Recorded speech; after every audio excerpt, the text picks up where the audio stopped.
Yo, what's up, everyone? Welcome back. Jamie here today with Nathan and Dylan, and we're going to talk about Scream 4, which was released in 2011, 11 years after Part 3. Written by Kevin Williamson again, and it's the last film directed by Wes Craven as well, because unfortunately he died a few years later. People have problems with this film, but I think it's much better than Part 3, but what about you two? I think it'd be great if it didn't have Vaseline screen. The look of it.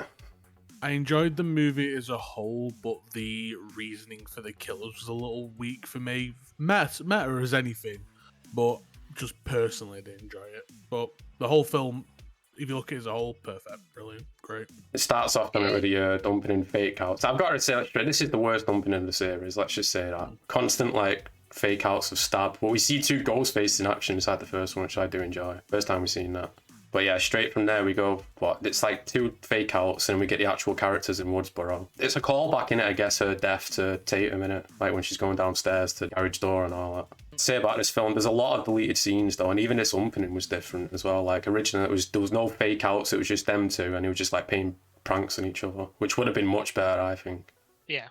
So from there we're getting reintroduced to Sydney. She's on a book tour now. A little role reversal. Gail was the one writing books. She's free! She's free writing books. No, she ain't. She's out of this place without light, Jamie. You just say she was out of. 5 minutes Out of darkness. later. And thankfully, Gail and fucking Dewey are together inside this film. Because I would have, this next one, if they're not together, I'm going to be so pissed off. Because how many times do you do it? Gail's the killer. They're either together but separated, or not together at all. Introduce the main character, Jill, who's Sydney's cousin. Played by, what's her name, Emma Roberts in it. Yeah. And we're introduced to Kirby as well, who's like the new Randy, isn't she? And I think Kirby's probably the best character, apart from the original three. She's the best character inside this film for me. Yeah, who I would like to see have survived this film. And then we got Judy, the police officer, who's got like a crush on Dewey, hasn't she? And she's going to be inside the new film as well. Dumb, annoying, get rid of her. I don't really like it. She got a big ass head, get rid of her. Here in the lemon Crazy squares. ass. So obviously, like I said, Sydney's on the book tour and shit, and the police they find their phone, don't they, in her rental car. Yeah. So with loads of blood and photos of her and it, I think. But we got Charlie and Robbie, haven't we, as well, who run the cinema club. And Robbie's the one who's it's ahead of its time with the live streaming. Though this is 2011. Like this new one, like I said last night, I guarantee you it's gonna be filled with TikTokers and all this shit, and it's just gonna be like, oh my god. Did you know nerds are the new jocks? It's the 21st century, Jamie. Geek, We're baby. going nuts. Fuck. And then also we get introduced to Jill's boyfriend who climbs through a window just like Billy did. But in the original, obviously, it wouldn't be Scream if they didn't change the story, would it? So just before they started filming, the original killers were Jill and a boyfriend. Like she was gonna have a boyfriend like killing for her and stuff like that. So maybe that would be better. Yeah, there's still elements of the script still left over, like where it hints to it. But this what do you makes think? no sense, though. What would you prefer, though, Charlie or a boyfriend being a killer?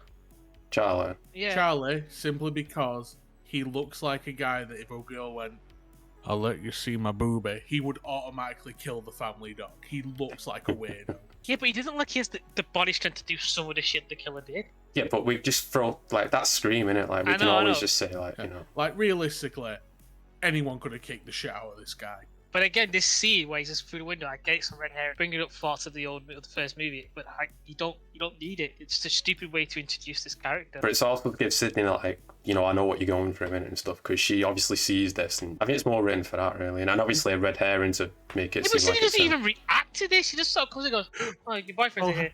How do you expect him to go? No. He crawls in through the window and Cindy goes, "Oh, we got him already. He's been got. I got you." Wouldn't you love that? Wouldn't you love that? Like, we got him. Amazing. Killer right there. Dewey, he's right here. I got him. Climb through the window. It would have been great.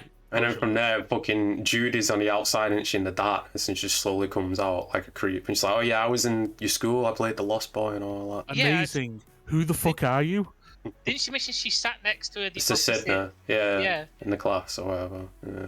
We've got to go back and watch Scream 1. But she wasn't actually there, but you know. There might have been a blonde girl somewhere and then you'd be like, oh, that's her. But, Can you tell me that we were a blonde girl in California? Kirby and Jill are watching Shaun of the Dead, aren't they? And they get the phone call from Ghostface saying he's in the closet. But they think it's theirs, but it's really he's next door. And he brutally fucking kills this girl. Holy shit. The use of Shaun of the Dead and meta film about zombie movies in a horror movie, which is just a meta of all horror movies. I mean, Shaun of the Dead is a perfect choice, isn't it? Because that came out in 2004. Scream Yeah. 3 came out in 2000. Like, if you're going to reference any film, it'd be Shaun of the Dead in that time, really. Can we just talk about the voice actor for Ghostface? Roger Jackson. We've done, like, call it 3 films so far, but we have not credited this man. The lines in which he delivers are so good. Like, even the things like, what's the one line what he said? Well, like, I'm going to cut your eyelids open so you're forced to watch as I stab you. Such so a you don't good blink. line. Yeah. And the way he delivers it, my God, this man. He deserves more stardom than Cindy does, because he is so good on the fucking mic. If you got someone else doing the voice, it wouldn't be the same. No. It Let's just stick on wouldn't that be. point. Like, I really like how like he starts off like as a normal Joe. Whenever he calls him, like, "Oh, who's this? Must got the wrong number." Oh, yeah. Yeah, and then like you hear like the anger and the psychopathical of the killer come through his voice more and more. You are the evil, especially. Yeah. Definitely. So Yeah. good. Like, he, in this film, the way he describes what he's going to do, so good. And then Jill gets slashed in the arm, doesn't she? Like Sydney's boyfriend did in part 2. It's not deep, obviously. I mean, you can tell, like, that should have been a giveaway right there, innit? Yeah. Like, you know. Sydney I turns around said again. that last night. Oh! I said last night, I wasn't doing good. Wait. You got very conveniently away from me. Nerves and endings. Yeah, it's like he suspected Sydney's boyfriend in part 2. And there's a little element outside, like, after this, where the town's blaming Sydney. I would have leaned more into that, you know. Evil dies tonight. No, not that far. Not that far. Obviously not. But Not still, your like, fault, Sydney. as soon as she comes back, the day she comes, no, it's not even that. She dies. The 2 girls die the night And the before, night don't before they? she comes back. Yeah, the night before she comes back. So obviously they planned that when she was gonna come to Woodsboro. So. And I think this is even gutsy for the killer to kill someone across the road from Sydney. Oh yeah, true. But then again, she just runs. Actually, now I think she just runs in with no weapon, does she? She just runs She is straight a in weapon, there. my man. She went into the last 3 situation with no weapons. Cindy No, is the face killer. No, she went in with a gun in the third one. She went with 2 guns in the third one, didn't she? Yeah, she had a fucking body armor as well in the first Yeah. one.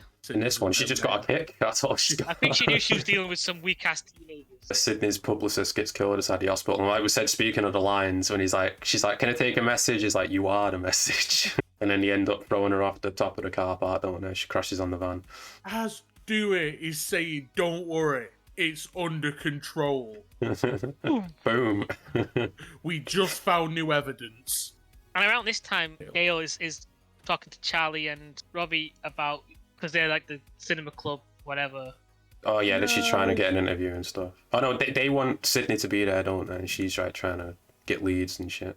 Yeah. Which leads on to the next Fingers are in Cinema Club, aren't they? And they explain the rules of the remake. Like, you know, it's not a remake, but they say like the new standard. It's like a reversal in it and shit like that. Because So everything's just remasters. Stabathon happening into where they just marathon through the whole Stab series. Well, the murders are happening. Yeah, Well, true. it's But like this the is third or basically fourth one. yeah, but this is like meta on the fans, and it'll have like Yeah. know all the lines and shit like that. Can we point one thing out, though, about when they're all watching the Stab films? What? It just shows that it's an American lot doing it. Because if you're in a British film and you're sat there quoting every fucking line of film, some guy at the back's going to tell you to shut the fuck up.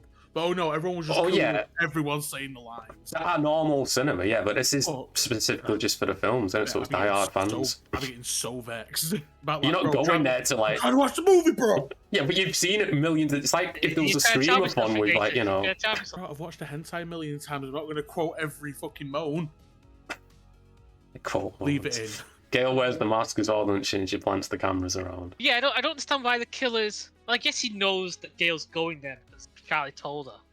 So he's going specifically after her, isn't it? Yeah, and he sets his own cameras up, doesn't he? Because they're making the movie. And eventually she's stabbed inside the shoulder. I don't think he was planning on killing her there anyway, and it just because Dewey shows up because he still, you know, Dewey shoots and he still takes a second to stab her. Jill mentions it later on. Yeah, the matching stab wounds. So yeah. she knew. And we get a stupid scene. The fucking cop scene. Oh my god. And Dylan, I know you're going to say someone survived the spike inside the head, but still, like, It's come on, this true. is a knife right through the fucking brain. He's I know, bleeding out. but He's got enough to walk You don't out the car understand the and it says importance of fuck this Bruce scene. You don't Willis. understand the importance of this scene. It's not important, Yeah, it just sets up the it is. line. Let me It just says explain. fuck Bruce Willis, that's it. Fuck you, you give That's C it. 10 out of 10. That's it. That's it. Fuck Bruce Willis. That's shit, that's not set up. That's just stupid. No, that was perfect. That's all I Yeah, wanted. because you don't like Bruce Willis, right? That's why it's perfect. Yeah, exactly. Jamie, it's like you're reading my book. You're C, supposed 10 out to of tell 10. me Out of here, piece of shit. Jill's mum gets killed as well, doesn't she? Yeah. But like I said before, the deleted scenes add so much to this film, though, because there's a deleted scene of Dewey talking about his sister. There's also a deleted scene of like Jill's mum. She's like a pill addict, really. She's always like getting drunk and shit. So that explains why Jill's, feeling abandoned. They have a really weird You've got to scene with her at assume that. these kids weren't raised in a good household. So No, that's definitely fucked them not. up. Yeah. So maybe Jill's mum was also fucked up in a different way. You don't really get that from the final cut, do you? Get And that she one doesn't- line, and which is Jill like, I have doesn't have it, scars. like- Oh shit, that's it as well. Inside the deleted scenes, they confirm Sydney's dad died. Oh, did they? Because, Dewey goes to Gail, it's the first time she's been back since the dad died, because of the book tour. Oh, we thought he was just doing more drugs. Drugs? Well, that's how he died. Well, yeah, but they The put it drugs. out, so they could always bring him back, so they don't actually confirmed it, have they? Yeah. But, With more drugs. the after party's at Kirby's in it, and Jill's boyfriend shows up, interrupts the kiss between Charlie and Kirby, and he just stomps off, he just goes mentioned away. throughout the movie that he's lost his phone. Jill's lost her. Well, she says she's lost her phone. Like, I didn't text. And eventually Charlie's tied up, because they do this like weird cut, don't they, where like Sydney and Kirby are downstairs, Charlie's banging on the door, and then Ghostface comes, and then it cuts to Dewey, and then from there the lights come back on and Charlie's tied up like thingy and He was Powell. only out for about, 10 seconds? He had time to get a chair, duct tape the legs, duct tape the arms, duct tape the mouth, beat the shit out of him a little bit. Yeah, and but then don't prepare a forget she line was of working questions with about- her. My problem's the editing, because it goes from that to Dewey straight back, and it's been like at least 10 minutes. Something else. They could have Yeah, that's what I mean. It just seems a bit Dewey weird. in the That's car, all. like, where is everyone? So yeah, Charlie's tied up and Kirby's getting quizzed, but she don't even Ghostface don't even finish the question, does he? It's like name the popular remake, and she just starts naming every single remake. No, you Well, I can't think- do that on the quiz. You can't do that. This Is is, the answer A, and B, or C? All of them. Fuck it. It's all of them. this is the harder back to like the first one, where like there was a trick question. She thinks that's it, doesn't she? So she walks out, and then we get the reveal that Charlie's one of the killers, and he stabs her. And like we said Yeah. before, you don't actually see her die. The last time we see her, she's bleeding out, moving, so she could always be alive. And then Sydney arrives, doesn't she? Bumps into Charlie, she tries escaping, and she gets stabbed by Jill, who's revealed to be the second killer, who's really, the main killer, to be honest. Yeah, they're showing all like the footage that they've been taking. Because they're actually making the movie this time. Yeah. Which is a cool idea, I think. Which I think, The which I think movie Jill idea only was made up fine. for Charlie. 'Cause I don't think that was a part of her original. That isn't a part of her plan because she's going to portray Charlie. Oh yeah, I don't think she's she wants. I don't think she cares enough about the footage on making the movie. yeah. I don't think she would want it out there either, would I she? think she was 'Cause, using it to manipulate Charlie. Yeah, so she's tied up her boyfriend, who she's going to blame because yeah, he's the new Sydney's dad, and he's even dressed like him as well. they're gonna frame him because she cheated on him. Yeah, he cheated on her. Yeah, and then she shoots him in the dick. Fair enough, that's fine. He didn't murder a lot of people, but And then in her head. Yeah. Jill's basically jealous of Sydney, and she wants the fame and it's ahead at the time as well, because people are like this even more now. People are just fucking chasing fame whatever way they can get it. It's Right? that clout. And like, if they didn't cut out a scene with her mum, it makes sense as well. Because like you said, Dylan, Yeah. the family's obviously fucked up. And like, Correct. and we don't get any mention of Jill's dad. Jill betrays Charlie and she sets him up. New billions And do. then she brutalizes herself. Yeah, before that, she stabs Sydney, and it makes it seem like she's actually won, doesn't it? Because Yeah. that's the second time Sydney's been stabbed. What did she do first? She does the knife at the shoulder, but no, she rips her hair out Grabs first. her and- face, yeah. pulls her hair, smashes her head off a. Oh yeah, runs into the pit. Yeah. Runs and puts a knife there and then jumps into a like pushes it into a wall so the knife stabs her. Then she saw some wrestling last night, thought it looked real fucking sick, and jumped through a glass table. It's so good, this sequence. It's I think it's fucking funny. amazing. Shows how committed she is, though, isn't it? Like, Yeah. to like sell the story and shit. Like she knows exactly what to do and where to hit. The police arrive, don't they? And Jill's taken away, and it seems like she's the hero. And I would have ended the film here when they're Yeah, just but like pushing her into the hospital. You also see like how worried Dewey is for like Sydney. Like you see like his face drain. Oh yeah, true. And Gail's already inside the hospital at this point Yeah. as well.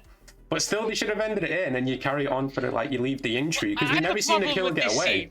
I have a The problem killer with never this gets scene. away. But yeah, like I said, I would have ended it here, but no, we get the real finale, which takes place inside the hospital. We need this finale because we get the best reaction from Jill ever. She mentions the matching stab wounds, doesn't she, with Gale, and that's what makes Dewey realise something's up Yeah, there. but again, like they've been through this, so they know the killer monologue. So I think it's a big leap to go from how does she know about that? She's the killer. To be like, I don't how think did she he know was about running. that? I don't think he was running there with the intention that she was the killer. He just wanted, it's an urgent question, and like, how did you know that? Yeah, That's but what he he's didn't probably run going to to ask. Jill. He ran to Sydney. Yeah, just to make sure, because if she's inside Sydney's room, then No, we weren't inside the same room though. Jill Yeah, is yeah. inside Sydney's room. That Yeah. confirms it. Because why is she out of her bed?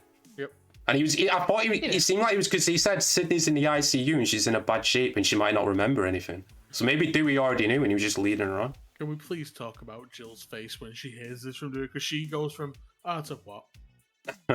Yeah, with a bloodshot eye and She's shit. alive. I mean, oh my Actually see goodness, bloodshot alive. bobbing like... Once Dewey's gone, she pulls the IV out and she just gets out of the bed and she goes straight to Sydney. Terminator. Okay, she tries finishing the job on Sydney, doesn't she? And then she beats Dewey with the bedpan and it's so fucking funny. And Judy comes running in and just tackles Gail over the bed, doesn't she?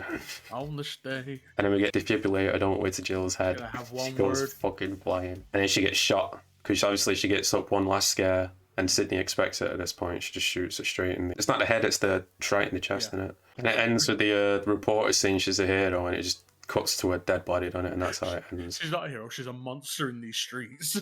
I'll go first. I'm going to give it an 8 out of 10, because it was ahead of its time with, like, you know, the meta stuff and the whole live streaming and remakes and all that. And the characters are good. I just wish the deleted scenes were included, because that would, you know, push it up Well, even not more. all of them, but some of them. Yeah, some of them, but still. And I mean, obviously it's the last directed film by Wes Craven as well. I'm gonna give it an 8 out of 10 too. Like I said, the motive for Jill was a little bit meh for me, but looking at the film as a whole, it was really intriguing. I didn't enjoy Scream 3, so going into Scream 4, it was like refreshing, nice. It was a good gloss of like new on it. Really enjoyed it. Definitely could watch it again. Good film. I'm gonna go with a 7. Like, I did enjoy the movie, but I felt like it was so meta. It was sort of boring, and like that fact, like it was just so bright for a horror movie. Yeah, like we've got to mention the whole. I mean, it's not. I said Vaseline, but I don't think they put Vaseline No, on the but actual like thing. you get but what I'm saying. It's so like bright. It's like, over saturated. It's too much contrast and shit. It's way too bright, especially for a horror film. But yeah, next week, Scream 2022. Because it's not called Scream 5, even though it is Scream 5. Make sure you like and subscribe. Check out Nathan and Dylan's social links down below. Until next time, peace out in a bit.